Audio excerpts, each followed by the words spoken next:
இடம்பலம் point of view சேனலை பின்பற்றுகிற அனைத்து நண்பர்களுக்கும் வணக்கம். எங்கப்பா போனீங்க? ரொம்ப நாள் ஆலய காணும், சேனலை மூடிட்டு போயிட்டீங்களா? எங்களுடைய நண்பர் சுரேந்திர எங்க ரொம்ப நாள் ஆளை காணும்னு நிறைய பேர் எங்களுடைய சேனல்ல வீடியோ கீழே இருக்கிற கமெண்ட்ல வந்து நிறைய பேர் கேட்குறீங்க. ஒன்றும் இல்லை, தன்னுடைய தனிப்பட்ட வேலை காரணமாக கொஞ்சம் பிஸியாக இருக்காப்புல. இன்னொரு கொஞ்ச நாள் தான் சீக்கிரமா வந்துடுவாப்புல. முன் போல இந்த பாயிண்ட் ஆஃப் வியூ சேனல் மீண்டும் புத்தெழுச்சியுடன் தொடரும் என்பதை கூறிக்கொண்டு இன்னைக்கு ரொம்ப நாள் கழிச்சு ஆரம்பிக்கிறோம். நம்முடைய நண்பர் கிஷோர் கே சாமி அவர்களுடன் இந்த சேனலை நம்ம ஆரம்பிச்சுக்கலாம். வணக்கம். வணக்கம். ஒன்றும் இல்லை, இன்னைக்கு பார்த்தீங்கன்னா சட்டமன்ற கூட்டத்தொடர் நடந்துச்சு. அதில் திமுகவினர் பார்த்தீங்கன்னா மூஞ்சில் மாஸ்க்லாம் போட்டுக்கிட்டு பேட்ஜெல்லாம் போட்டுக்கிட்டு வாயை தரங்க சிஎம் சார் அப்படின்ற மாதிரிலாம் திடீர்னு அவங்களுக்கு கோவம் வந்துருச்சு. ஏன்னா இதுக்கு முன்னாடி ஐயா ஸ்டாலின் அவர்கள் எல்லா விஷயத்திலையும் வாயை திறந்து அப்படியே விட்டார் இல்லையா? அதனால திடீர்னு வாயை தரங்க சிஎம் சார் அப்படின்ட்டு இது எதிர்கட்சியாக செயல்படுறாங்களா? இன்னொரு விஷயம், ஒரு இது ஒன்று அடிச்சிருந்தாங்க, ஒரு பேனர் ஒன்று கையில் பிடிச்சிருந்தாங்க. என்ன அப்படின்னா, நம்ம எடிட்டர் நண்பர்கிட்ட கொடுத்து போட சொல்லுவோம் அந்த ஃபோட்டோவை. எல்லா திமுக காரங்களும் கையில் பிடிச்சிட்டு இருக்கிறாங்க. அதில் நம்ம உதயநிதி அவர்கள் கதறல் கேட்குதா சிஎம் அப்படின்ட்டு. நல்லா கேட்குதுங்க, உங்கள் கதறல் நல்லா கேட்குது அப்படிங்கிற மாதிரி தான் நமக்கு பார்க்க தோணுது. இது எப்படி பார்க்குறீங்க நீங்கள்? அதாவது கடந்த 5 ஆண்டுகளில் இவங்களுடைய ஆட்சி காலத்தில் அதிமுக கடைபிடித்த பாணி இது. அவங்க தான் அதை இந்த மாதிரி போர்டு எடுத்துகிட்டு வந்து ஆமாம், மாஸ்க்லாம் கருப்பு மாஸ்க் யார் அந்த சார் அப்படின்லாம் வந்து கேட்டு அவங்க தான் வந்து கொண்டு வந்தாங்க. அப்படி கொண்டு வந்த பொழுது அதெல்லாம் அனுமதி மறுக்கப்பட்டது. ஐஸ்வரு டப்பாவு தான் இப்போ இது ஸ்பீக்கர். அப்போ வந்து மறுக்கப்பட்டது. சரியா? அப்படி இருக்கும் பொழுது இப்போ 5 ஆண்டுகளில் நீ கிழிக்காததை இந்த 1.5 மாதத்தில் இந்த அரசாங்கம் செய்து காட்ட வேண்டும்னு எதிர்பார்க்கறதுக்கு பாருங்க, என்னென்னு எடுத்துக்கிறது. அப்போது இங்கே என்னென்னா, சட்டம் ஒழுங்கில் பிரச்சனைகள் இருக்குது அப்படின்னு நீங்கள் நியாயமாக சொல்ல போகிறீங்கன்னா, சட்டம் ஒழுங்கு சார்ந்த பிரச்சனைகளை நீங்கள் எண்ணிக்கை அளவில் வரிசைப்படுத்தி சொல்லணும். இதெல்லாம் இங்கே பிரச்சனை இருக்குது அப்படின்னு சொல்லிட்டு என்சிஆர்பி டேட்டா எடுத்திங்கன்னா, ஏன்னா டேட்டா அப்படி தான் நம்ம போகணும். மீடியாவில் வந்து பார்த்தீங்கன்னா அவங்க சீசனலாக போவாங்க. சீசனல் அப்படின்னா, இப்போ ஒரு பிரச்சனை நடக்குதுன்னு வைங்க. உதாரணத்துக்கு ஒரு குழந்தை வந்து போர்வெல்லில் மாட்டிக்கிச்சு. தனியார் நிலத்தில் அவங்க அப்பா அம்மாவுடைய கவனக்குறைவின் காரணமாக அந்த குழந்தை வந்து மாட்டிக்கிச்சு போர்வெல்லில். அதுக்கப்புறம் பார்த்தீங்கன்னா ஒரு வாரத்துக்கு இங்கே போர்வெல்லில் பிரச்சனை, அங்கே போர்வெல்லில் பிரச்சனை அப்படின்னு ஃப்ளாஷ் நியூஸ் வந்துனே இருந்துச்சு. இப்போ ஒரு வாரத்துக்கு அப்புறம் போர்வெல் பிரச்சனையும் வரலையா? எந்த குழந்தையும் மாட்டிக்கலையா? ஸோ மீடியா இப்படி சீசனலாக தான் போவாங்க. அவங்களுக்கு டிஆர்பி அப்படின்றத தவிர்த்து வேறு எதுவும் கிடையாது. நாம் எதை வைத்து பேச வேண்டும் என்றால் மீடியாவில் வருவதை வைத்து மட்டும் பேச முடியாது. நம்ம டேட்டாவை வச்சு பேசணும். அப்போ NCRB data, national criminal record bureau இருக்கு இல்லையா, அதோடைய டேட்டா என்ன சொல்லுது அப்படின்னு பார்த்தீங்கன்னா, அது ரொம்ப தெளிவாக 2024 வரைக்கும் தான் அப்லோட் பண்ணியிருக்காங்க. 2024க்கு அப்புறம் அப்லோட் பண்ணலை. ஆமாம். பட் 2024 வரைக்கும் இருக்கக்கூடியது நம்ம வந்து பெஞ்ச் மார்க்காக எடுத்துக்கிட்டாலும் கூட அது என்ன சொல்லுது அப்படின்னா, ஒரு நாளைக்கு கிட்டத்தட்ட 30 சம்பவங்கள் பெண்களுக்கு எதிரான வன்கொடுமை சம்பவங்கள். அது பாலியல் வன்கொடுமையாக இருக்கலாம், குடும்ப டொமஸ்டிக் வயலன்ஸாக இருக்கலாம், இல்லை இது பேர் என்ன அப்யூஸாக இருக்கலாம், ஏதோ ஒன்று. ஆனால் பெண்களுக்கு எதிரான வன்கொடுமை குற்றச்செயல் அப்படின்னு பார்த்தீங்கன்னா ஒரு கிட்டத்தட்ட 30 ஒரு நாளைக்கு. பட் ஓகே, நீங்கள் சொல்கிறது வந்து 2024 வரைக்கும் தான் அப்படின்போது அது டிஎம்கே ஆட்சியோடு முடிஞ்சு போகுது. பட் திமுக இப்போ அட்ரஸ் பண்ண வேண்டிய விஷயம் என்னென்னா, 26ல் விஜய் அவர்கள் சிஎம் பொறுப்பேற்றதற்கு பின்னாடி நடந்த பெண்களுக்கு எதிரான குற்றங்கள் இப்போ அதை விட அதிகமாக இருக்குன்றதுக்கு எந்த ஒரு எவிடன்ஸும் கிடையாது. அதிகமாக இருக்குன்றதுக்கு எவிடன்ஸ் இல்லைனாலுமே அப்படியே அது தொடர்ந்துக்கிட்டு தான் வருதே தவிர அதுக்கு இன்னும் ஒரு முற்றுப்புள்ளி வச்ச மாதிரியோ அது குறைக்கப்பட்ட மாதிரியோ தெரியலையே அப்படின்னு. அதுதான் சொல்கிறேன். நீங்கள் இந்த குற்றச்செயல்களை பொறுத்த வரைக்கும் நீங்கள் நியாயமான ஒரு வாதத்தை தான் முன்வைக்கிறீங்க. சரி, குற்றச்செயல்கள் நடப்பதை வந்து ஒரு அரசாங்கம் தடுக்க முடியுமா அப்படின்னா தடுப்பதற்கான முயற்சிகள் எடுக்கும். சரியா? அந்த முயற்சிகளை எல்லா அரசாங்கமும் எடுக்கும். பிரச்சனை எங்கே வருது, விமர்சனம் எங்கே வரும் அப்படின்னா சம்பவம் நடந்ததுக்கு அப்புறம். இப்போது ஏதோ ஒரு தெருவில் ஒரு குழந்தை, அந்த குழந்தைக்கு ஏதோ ஒரு பிரச்சனை, யாரோ ஒரு பாலியல் ரீதியான ஒரு பிரச்சனையை கொடுத்துட்டான் அப்படின்னா இவன் கொடுக்க போகிறான்றது யாருக்கும் தெரியாது, வந்து தீர்க்க தரிசனமா பண்ண முடியாது. அப்போ அரசாங்கம் ஒரு கான்ஸ்டபிளாக அவன் பின்னாடி போய் போட முடியாது. ஆமாம், சரியா? தஷ்யந்த்னு ஒரு பையனுடைய கேஸை பார்த்தோம் நம்ம. தஷ்யந்த்ங்கிற அந்த நபர் ஒரு குழந்தையை பாலியல் குற்றம் செய்து கொலை செய்து விட்டான் அப்படின்றது குற்றச்சாட்டு. அவங்க அம்மாவையும் கொலை பண்ணிட்டான் அப்படின்றது அடுத்த குற்றச்சாட்டு. அது தனி கேஸ். அப்படி அந்த குழந்தை கேஸுக்கே வருவோமே, ம். எவிடன்ஸ் இல்லை. ம். ஃபுல்லாக வந்து எரிச்சு இதுவாகி ஃபுல்லாக எரிச்சிருக்கு. அந்த ம். குழந்தைய வந்து முழுசுமாக எரிச்சிட்டாங்க. ம். அப்படின்னும் பொழுது எரிச்சிட்டாங்கன்னா அந்த குற்றச்செயலில் ஈடுபட்டவன் எரித்திருக்கிறான். சரியா? இப்போ தடயங்கள் இருக்காது, கைரேகை இருக்காது, ம். டிஎன்ஏ எவிடன்ஸ் இல்லை. ம். சரியா? என்ன பண்ணுவீங்க? ம். சரி, இதெல்லாம் ஒரு பக்கம் இருக்கட்டும். எதுக்கு நான் சொல்ல வரேன்னா, ம். சி ஏன் இது அன்கனெக்டடாக பார்க்காதீங்க, கனெக்டடாக பாருங்கள். ஏன்னா இப்படி ஒரு குற்றச்செயல் நடந்து ம். ஒரு சிசிடிவி கேமராவில் ஒரே ஒரு நடந்து போகிறது மட்டும் தெரியுது. ம். இதை வைத்து மட்டும் இவன் அந்த பகுதியில் இவன் நடந்து போனான் அப்படின்றத வைத்து மட்டும் இவன் தான் அதை பண்ணியிருப்பான் அப்படின்ற ஒரு முடிவுக்கு நம்ம வந்துட முடியாது. அப்படி போலீஸ் முடிவுக்கு வந்தாலும் நீதிமன்றம் ஏற்க வேண்டிய அவசியம் இல்லை அப்படின்றதான் சுப்ரீம் கோர்ட்டுடைய வேர்டிக்ட். சரியா? எதுக்கு சொல்ல வரேன்னா, அப்படி எல்லாமே இருக்கும் பொழுது எங்கேயோ ஏதோ ஒரு குற்றச்செயல் நடக்குதுன்னா இதுக்கு அரசாங்கத்தை குறை சொல்லலாமன்னா, நீங்கள் நியாயமாக நீங்கள் என்னுடைய வீடியோக்கள்லாம் எடுத்து பாருங்கள். அபாண்டமான குற்றச்சாட்டுகளாக இந்த மாதிரியான குற்றச்செயல்களுக்கு நான் வச்சிருக்க மாட்டேன்.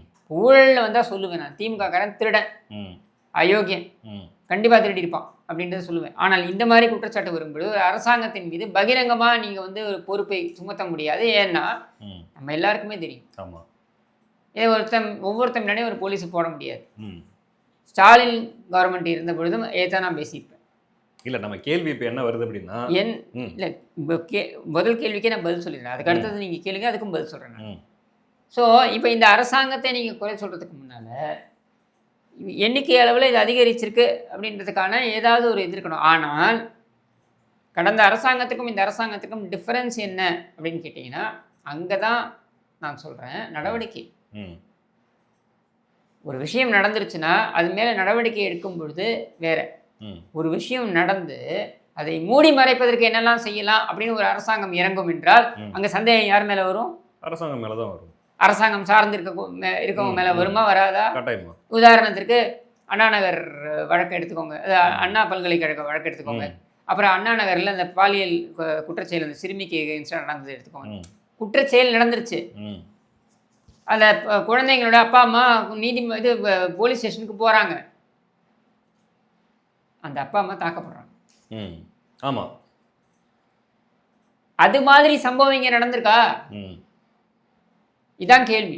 சரியா? குற்றச்செயல் நடக்குது, அது எவ்வளோ நடந்திருக்கு அப்படின்றதுலாம் நீங்கள் இப்போ நான் சொன்ன மாதிரி என்சிஆர்பி டேட்டா வரும்போது நமக்கு தெரிஞ்சிடும் இது அதிகரிச்சிருக்கா இல்லையான்னு தெரிஞ்சிடும். அதிகரிச்சிருக்குன்னா கண்டிப்பாக இந்த அரசாங்கம் பொறுப்பேற்க வேண்டும். சரியா? ஆனால் குற்றச்செயல்களை ஒரு பக்கம் கட்டுப்படுத்துவது அப்படின்றது இந்த அரசாங்கத்தோட கடமையாக இருக்கின்ற நிலையில் நடந்ததுக்கப்புறம் ஒரு அரசாங்கம் எப்படி ரியாக்ட் பண்ணுது, அது எப்படி அதை எதிர்கொள்கிறது அப்படின்றத பார்த்தீங்கன்னா, கடந்த அரசாங்கத்துக்கும் இந்த அரசாங்கத்துக்கு இருக்கக்கூடிய டிஃப்ரென்ஸ் என்ன நான் பார்க்குறேன் அப்படின்னா, அதுலேருந்து மடைமாற்றம் செய்வதற்கு வேற ஏதாவது ஒரு விஷயத்தை கொண்டு வந்து திணிக்கிறது கிடையாது. அண்ணா பல்கலைக்கழகத்தில் ஒரு குற்றச்செயல் நடந்துருச்சு, நடந்த உடனே எஃப்ஐஆரில் கை வைக்கிறாங்க. எஃப்ஐஆர் வெளியாயிடுச்சு. எஃப்ஐஆர் டீட்டெயில்ஸ் எங்கேயாவது வெளியாகுமா? அதுக்கு அரசாங்கம் வினோதமான ஒரு பதிலை சொல்லுது. என்ன சொல்லுது? பெண்ணே வெளியிட்டிருக்கலாம், பெண் தரப்பு வெளியிட்டிருக்கலாம். ஏது அவங்க அட்ரஸ்ஸு அவங்க முகவரியை போட்டு அந்த பெண்ணுடைய பெயரையும் போட்டு அந்த பெண்ணே வெளியிடுமா? அடுத்தது என்ன சொல்கிறாங்க, வேறங்கி அதாவது டெக்னிக்கல் கிளிச். அதை எப்படி டெக்னிக்கல் கிளிச் அப்படின்னா, பிஎன்எஸ்க்கு மாறினோம், நம்ம ஐபிசிலேருந்து பிஎன்எஸ்க்கு மாறினதுனால அது வந்து அந்த டெக்னிக்கல் கிளிச்சில் அது அப்படி ஆயிடுச்சு. இப்படியெல்லாம் கேள்விப்பட்டிருக்கீங்களா? அதாவது மக்களுக்கு புரியாத மொழியில் ஏதாச்சும் ஒன்று சொல்லிவிட்டு அவங்க ஓகே ஒரு வேளை இருக்குமோ அப்படின்ட்டு நம்பிடுவாங்க அப்படின்ட்டு ஒரு இதுக்கு அன்றைய கமிஷனர் ப்ரெஸ் மீட் வைக்கிறாருங்க. சரியா? ப்ரெஸ் மீட் வச்சு அவர் அரசியல் ஸ்டேட்மெண்ட்ஸு, ஒரு கமிஷனர் சொல்ல வேண்டிய விஷயமே இது கிடையாது. சரியா? அதே மாதிரி கடந்த ஆட்சி காலத்தில் டிஜிபி சைலேந்திர பாபு அவர் வந்து அரசியல் ஸ்டேட்மெண்ட்டு, இந்த ஆட்சியில் எப்படி இருந்தது, கடந்த ஆட்சியில் அப்படி இருந்தது, அதை முதலமைச்சர் பேசணும். இந்த ஆட்சியில் நாங்கள் இப்படி செய்திருக்கிறோம். இப்போ முதலமைச்சர் விஜய் அவர்கள் சொல்லலாம், பாருங்க எங்களுடைய ஆட்சியில் குற்றச்செயல்கள் இவ்வளோ நடந்திருக்கு, கடந்த ஆட்சியிலே இவ்வளோ குற்றச்செயல்கள் நடந்திருக்குன்னு அவங்க சொல்லலாம்.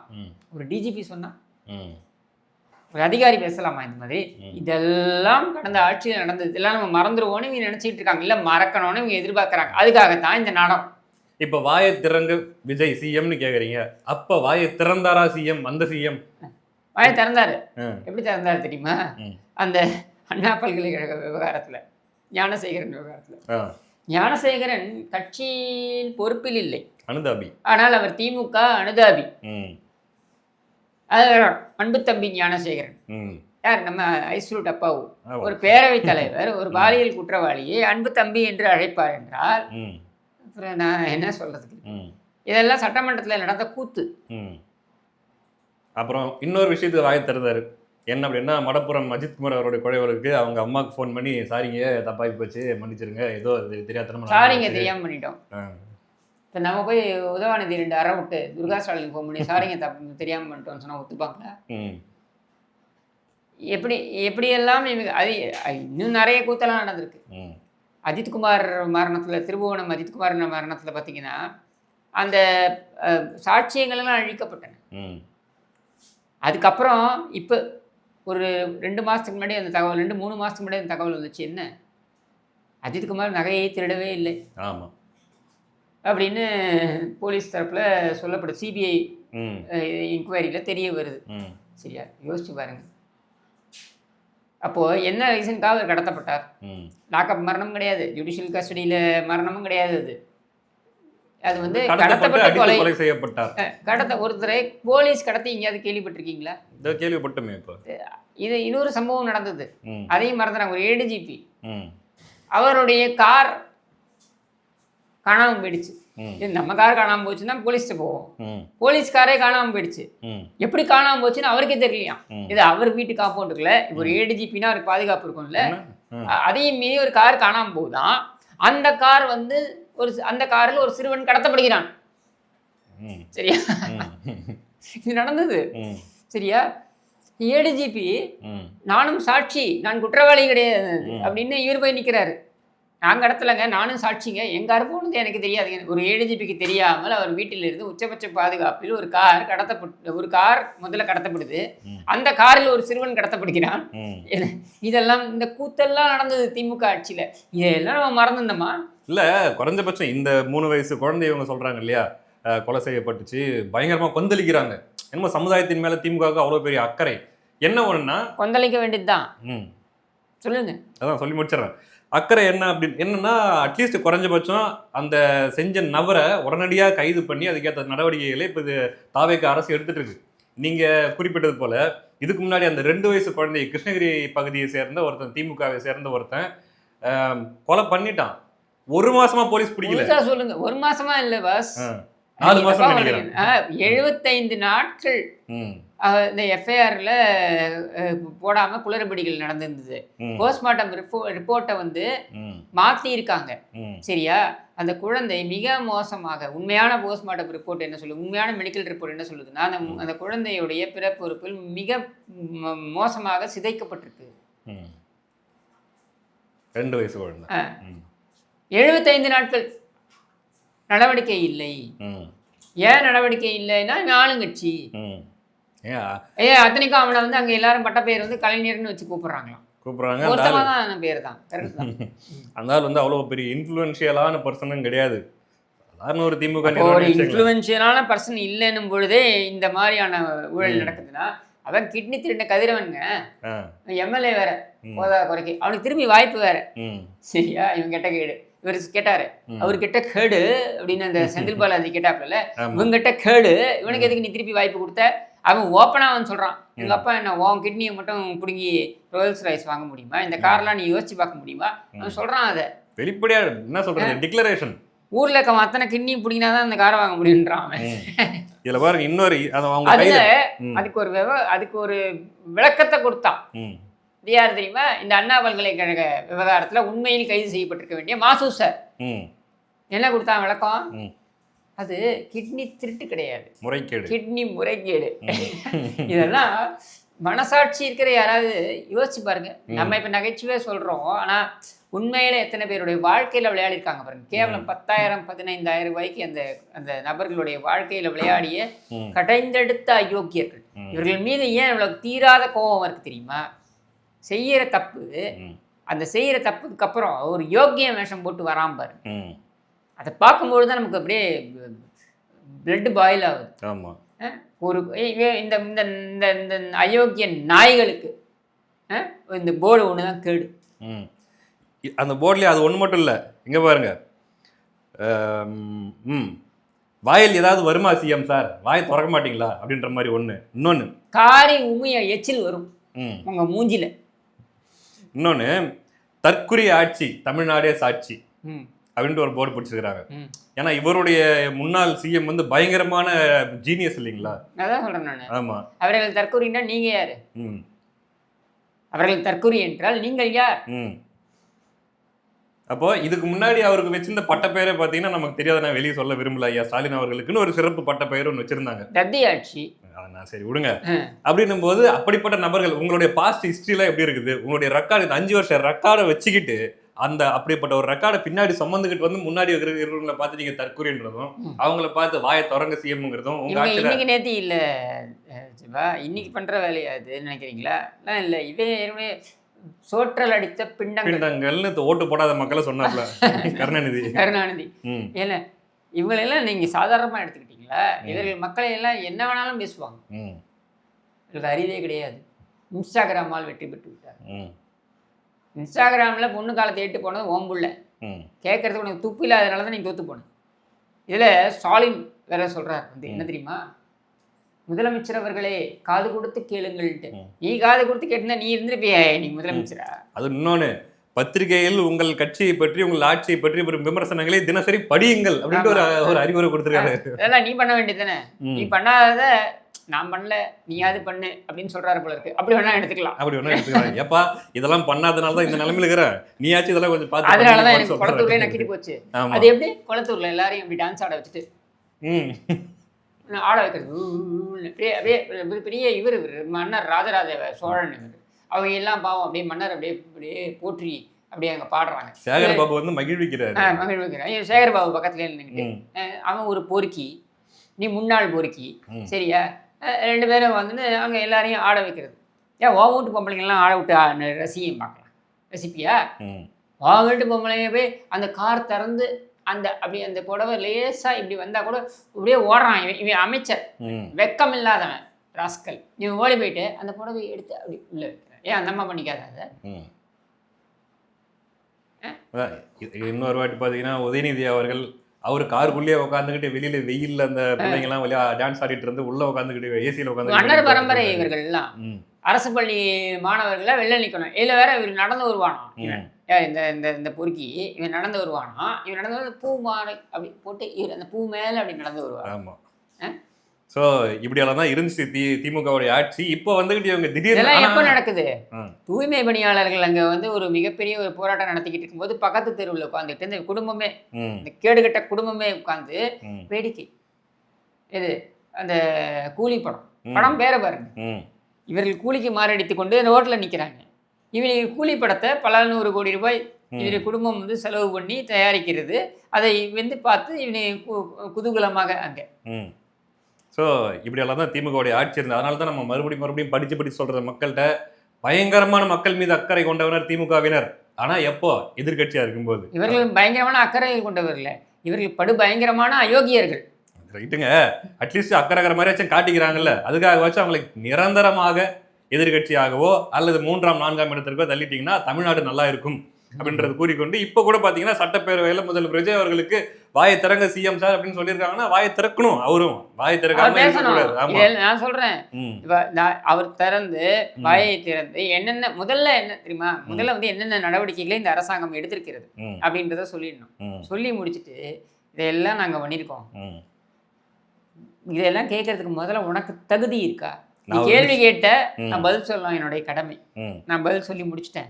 இப்ப நான் உன்னை கேட்கறேன், உனக்கு இதெல்லாம் தகுதி இருக்கா அப்படின்னு ஆரம்பிச்சு பட்டியலிட்டீங்கன்னா இவங்க வெளில தெரிச்சு ஓடி வரானுங்களா இல்லையா பாரு. இது நீங்க சட்டமன்றம் லைவ்ல வேற ஓடிட்டு இருக்குது, பண்ணீங்கன்னா சம்பவம் சிறப்பா இருக்கும். சரிங்க ப்ரோ, அடுத்த வீடியோவில் சந்திக்கலாம். நன்றி.